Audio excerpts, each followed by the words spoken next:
The Magic of Blackmire Forest. A short story by Erika M Szabo.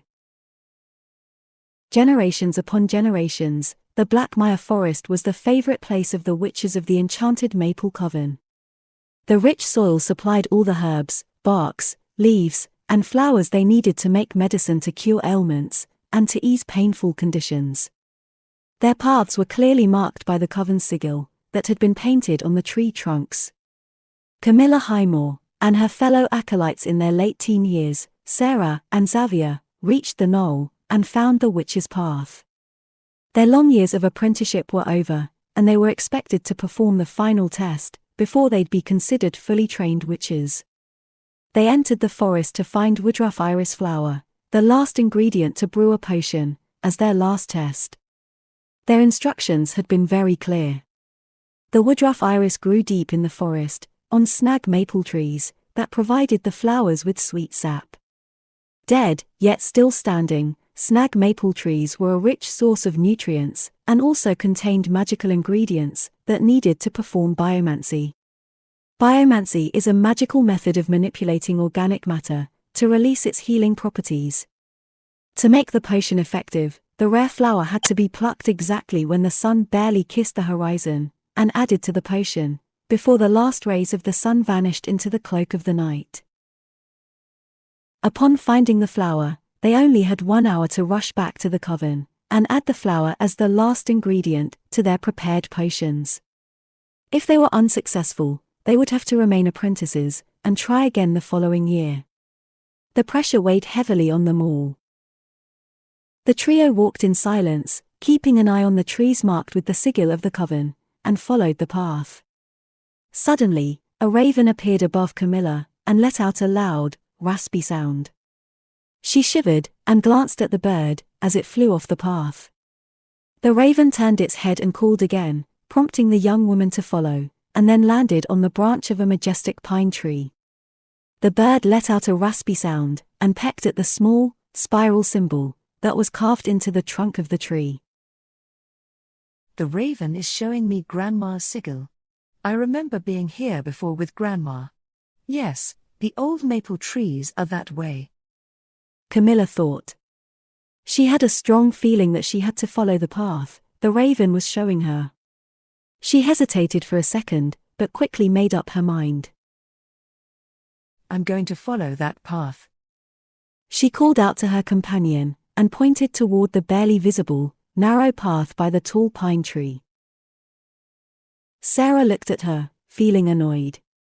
Her red, curly hair flew off her shoulders as she shook her head and rolled her green eyes.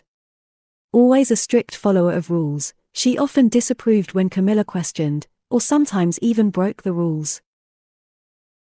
We were told to follow the witch's path. Why do you always have to break the rules? I'm not. Okay, I do sometimes. But I've been here before with my grandma when I was very young, and I remember seeing dead maple trees in that area. Do you want to come with me? No way. I'm not going. Sarah said, firmly shaking her head. I'm staying on this path too, as we were told. You shouldn't wander off either. Xavier warned Camilla. His chocolate brown eyes reflected genuine worry. Xavier was in love with Camilla since they first met, but his sense of duty and obedience kept him from revealing his feelings. When he confessed to his father, he got angry, and told Xavier that he was destined to be a witch, and must follow the footsteps of his ancestors, and a strong-willed, often disobedient girl, like Camilla, didn't fit into his future plans. Xavier sadly agreed, and accepted his father's decision. He kept his feelings to himself, but couldn't erase his love for Camilla from his heart. His gaze followed Camilla as she stubbornly shrugged, and strode off toward the narrow dirt road. But his sense of duty was stronger. He bowed his head, and followed Sarah. When Camilla was a young child, the adventures in the forest with her grandmother made her heart race with excitement, but going alone made her a little nervous. The twisting path led her deep into the forest. Fallen leaves crunched under her boots, and she heard the rustle of small scampering creatures under the fallen branches and leaves. She tightened her grip on her grey knitted shawl as she continued along the path, her eyes automatically searching for the maple snags that Woodruff Iris preferred. She still had about 10 minutes before the sun began to sink below the horizon. Golden light filtered through the canopy of tree branches above her, and the chilly wind cut through the rustling leaves, making them dance. Camilla felt goosebumps rising on her skin, triggered by the energy coursing all around her. More than anything in the world, she wanted to learn how to tap into that energy and wield the magic of nature. She spotted an ancient, dead maple tree that stood just off to the side of the path. Beautiful, even in its decay, its bare branches stood out against the bright late afternoon skies. Armfuls of Woodruff Iris in full bloom waved gently in the wind as they clung to the snag. Camilla took a deep breath, bowed to the ancient tree, and to the scurrying creatures it still supported.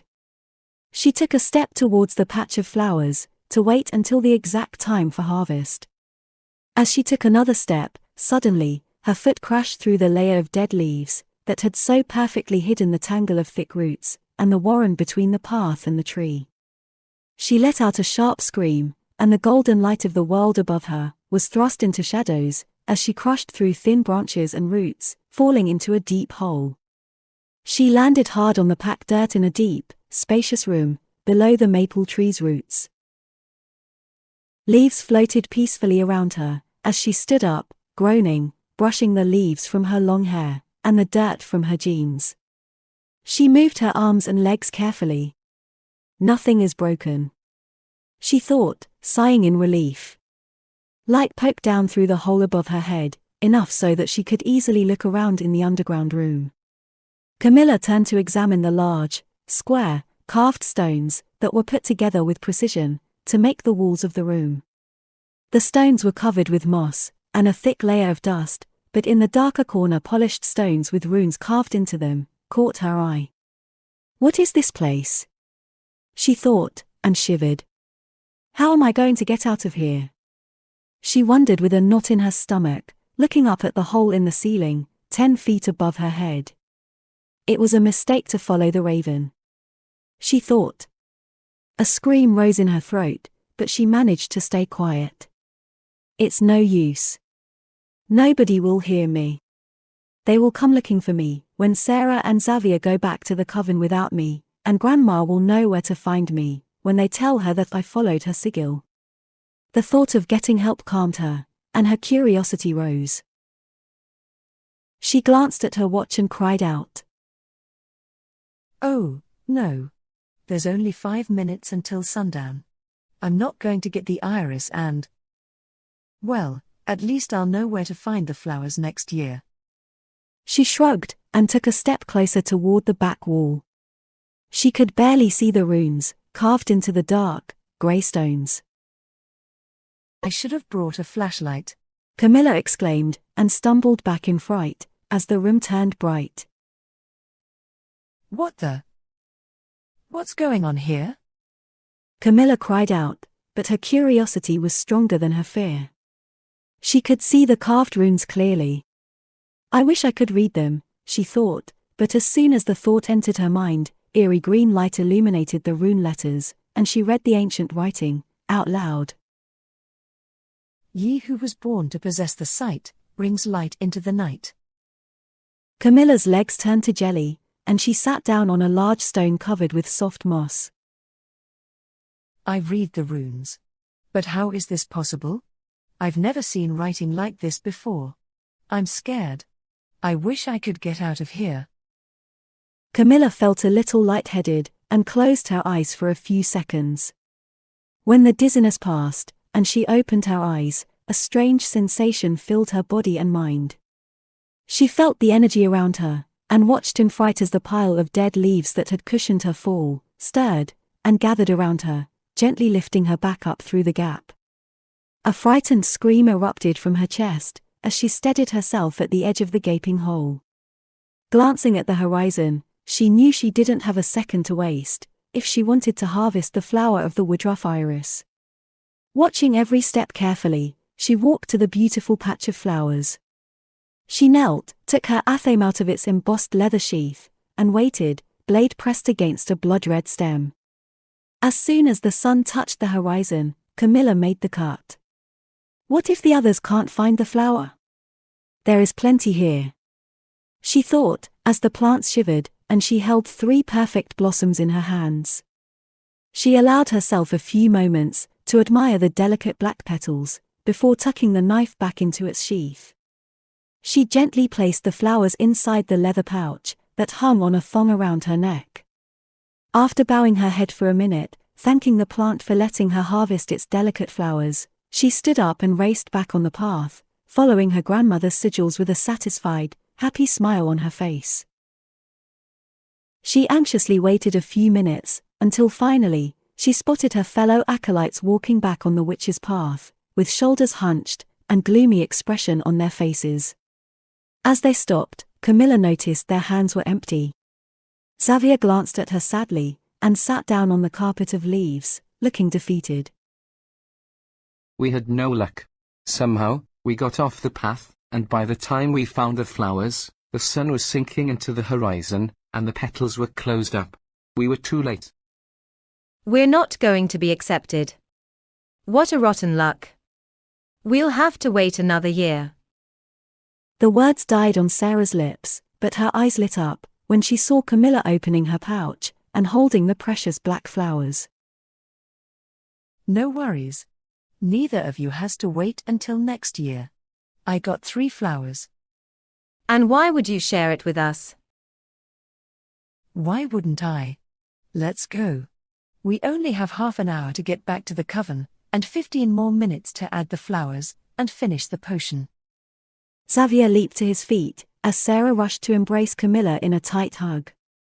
The spicy-sharp autumn air of Blackmire Forest smelled of pure magic as the apprentices hurried toward the coven, and under the watchful eyes of the high priestess and elders, they added the woodruff iris to their prepared, murky-looking potions.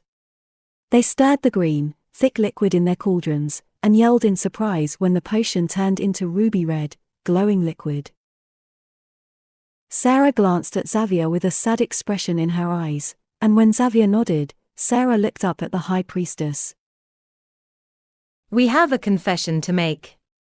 Xavier and I didn't get the flower. We were unsuccessful in finding it, and Camilla took 2 extra flowers and gave them to us. We don't deserve to be witches, only Camilla does. I know, my messenger told me. The high priestess said, and glanced at Raven, sitting on the windowsill. I was just waiting for you to admit it. So, we have to wait another year, right? The high priestess shook her head, smiling. No, child. You don't have to wait. She said. The 3 of you passed the test, because of Camilla's loyalty. She could have taken only 1 flower, but she took 3, because she has a good heart, and she's loyal to her fellow apprentices. Being the member of our coven is not about competing with each other, and outdoing each other. It's about love and loyalty to each other, and helping one another. After the initiation ceremony a week later, Camilla and her grandmother went on a journey to discover more about the room that had been hidden for centuries. Blackmire Forest were filled with energy as they followed the path to the ancient maple tree that guarded the sacred place, deep in the woods. The end.